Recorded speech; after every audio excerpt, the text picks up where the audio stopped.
इस्लाम में मुहर्रम नाम सुन के हमारे दिमाग में कुछ इस तरीके की छवि उभर आते हैं। कुछ लोग अपने सीने को चीर लेते हैं, कुछ लोग अपने पीठ को इस तरीके से काट लेते हैं कि उन्हें देखने की हिम्मत हर किसी में नहीं होता। कुछ लोग आग में भी चलते हैं और कुछ लोग ढोल नगाड़ा भी बजाते हैं। लेकिन ये सारी चीजें क्यों किया जाता है और अकॉर्डिंग टू द इस्लाम क्या ये सारी चीजें करना भी चाहिए? देखो, इस्लाम धर्म में दो कैटेगरी के लोग होते हैं, एक होते हैं सुन्नी और एक होते हैं शिया। सुन्नी मुस्लिम इस चीज को नहीं मानता, लेकिन शिया मुस्लिम इस चीज को बहुत ही गहरे तरीके से मानते हैं और मुहर्रम में कुछ इस तरीके की एक्टिविटी करते हुए हमें दिखाई पड़ता है। हालांकि इस्लाम धर्म में सुन्नी शिया इस तरीके की भेदभाव नहीं है, लेकिन इंसानों ने ही इस्लाम धर्म को दो हिस्सों में बांट दिए हैं। कुछ लोग सुन्नी हो गए तो कुछ लोग शिया हो गए। ये दोनों ही कैटेगरी के इंसान इस्लाम धर्म को मानते तो हैं, लेकिन दोनों का ही अंदाज बहुत ही अलग होता है। नमाज पढ़ने की तरीका, अजान देने की तरीका, ये सारी चीजें इन लोगों के बीच में अलग होता है। ऐसे ही मुहर्रम में भी इन दोनों के सोच विचार बहुत ही अलग होते हैं। सुन्नी लोग मुहर्रम के महीने में रोजे रखते हैं, गरीबों में दान करते हैं, नमाज पढ़ते हैं, और शिया लोग अपने दुख को प्रकाश करते हुए अपने आंसू और खून बहाते हैं। लेकिन चाहे वो सुन्नी हो या शिया हो, आखिर दुख किस बात की है? क्यों ये दोनों अलग अलग अंदाज में इस तरीके से खुद को पेश करते हैं मुहर्रम के महीने में?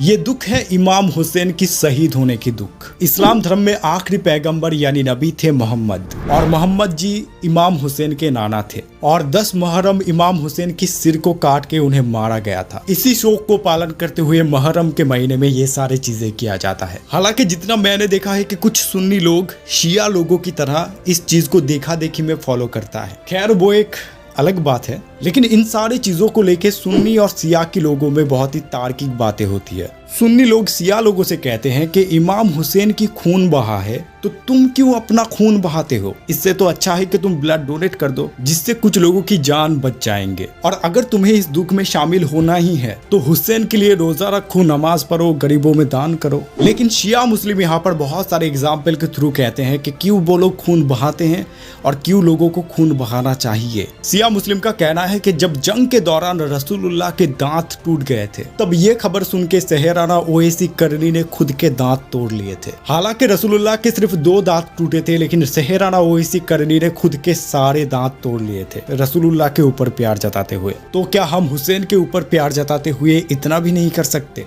और इसी का रिप्लाई करते हुए सुन्नी मुस्लिम कहते हैं कि देखो, रसूलुल्लाह के 2 दांत टूटने पर ओवैसी करनी ने खुद के सारे दांत तोड़ लिए थे, और यहाँ पर तो हुसैन की सिर को काटा गया था, तो तुम क्यों अपने सिर को नहीं काट लेते? ऐसे ही उनके बीच में तार्किक बातें चलता ही रहता है। अब सवाल ये आता है कि इस्लाम के मुताबिक ये सारी चीजें करना सही भी है या गलत? देखो, इस्लाम धर्म के मुताबिक मुहर्रम उत्सव को मनाते हुए ढोल नगाड़ा बजाना ये एकदम ही इलॉजिकल और बेवकूफ़ी वाली बात है, और इससे गुनाह भी होता है, क्योंकि उसी दिन इमाम हुसैन की सिर को काट के उन्हें मारा गया था। अब अगर आपका बच्चा किसी कारण की वजह से मर जाता है, भगवान ना करे कि ऐसा हो, लेकिन अगर ऐसा होता है तो क्या आप ढोल नगाड़ा बजाएंगे? या उसके 4-5 साल बाद भी उसके मरने की डेट पे क्या आप वो सारी चीजें कर पाओगे? नहीं ना। तो मुहर्रम के महीने में भी इस चीज को इस तरीके से मनाना बहुत ही शर्मदायक बात है। तो इस तरीके से मनाना तो गलत है, लेकिन अपने सीने को चीर के, पीठ को फाड़ के, आग में चल के इमाम हुसैन के लिए शोक मनाना ये शायद सही होगा, है ना? आओ, इस्लाम धर्म के सबसे पवित्र किताब कुरान के मुताबिक ये सारी चीजें करना सही है या गलत, ये जानते हैं। कुरान में ये कहीं पर भी नहीं लिखा है कि अपने जिस्म को मारना चाहिए। यहाँ तक कि हदीस में कहा गया है कि अगर आपके घर वालों की मृत्यु भी होती है तो आप सिर्फ 3 दिन तक शोक मना सकते हो। कुरान मजीद में कहा भी नहीं लिखा है कि मुसलमान शुड पियर्स द बॉडी।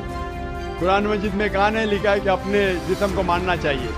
यहाँ तक कि सही हदीस है, सही हदीस में अल्लाह के फरमाते हैं, अगर इंतकाल होता है आपके घर वाले का या कोई नुकसान होता है, मैक्सिमम आप 3 दिन तक शोक मना सकते हैं, 3 दिन से ज्यादा नहीं, क्योंकि किसी का भी इंतकाल होता है वो अल्लाह की तरफ से है। तो इंतकाल होने के बाद भी, मौत के बाद भी अगर आपको शोक मनाना है, अगर आपको you want to wail and cry, maximum 3 days। इस्लाम धर्म में यह भी कहा जाता है कि तुम सुसाइड नहीं कर सकते हो। अगर कोई खुदकुशी करता है तो उन्हें जहन्नम में भेजा जाएगा। इसका मतलब खुद को तकलीफ देने की, खुद को मारने की परमिशन इस्लाम धर्म में नहीं है। और जब इमाम हुसैन युद्ध में गए थे थोड़ा बहुत सेनाओं के साथ, और इमाम हुसैन को 10 मुहर्रम को मारा गया था, उसके अगले दिन इमाम हुसैन अपने सेनाओं से कहा था कि तुम लोग वापस चले जाओ, मौत अगर होना है तो मेरी ही होगी, वो लोग मुझे ही मारना चाहता है, तुम लोग लौट जाओ। इसका मतलब इमाम हुसैन खुद भी नहीं चाहते थे कि इस युद्ध में उनकी सेनाओं की खून बहे या उन्हें तकलीफ हो। और आज के दिन में ये लोग इस तरह खुद को ही तकलीफ दे रहे हैं। हालांकि इमाम हुसैन के कहने पर भी कोई भी सेना इमाम हुसैन को छोड़ के नहीं गए थे, लेकिन इससे हमें जानकारी मिलता है कि जो लोग ये सब करते हैं वो लोग हुसैन के दिखाए गए रास्ते के खिलाफ जाके ये सब करते हैं। तो आखिर सही चीज क्या है मुहर्रम मनाने की? मुहर्रम के दिन गरीबों को खाना देना,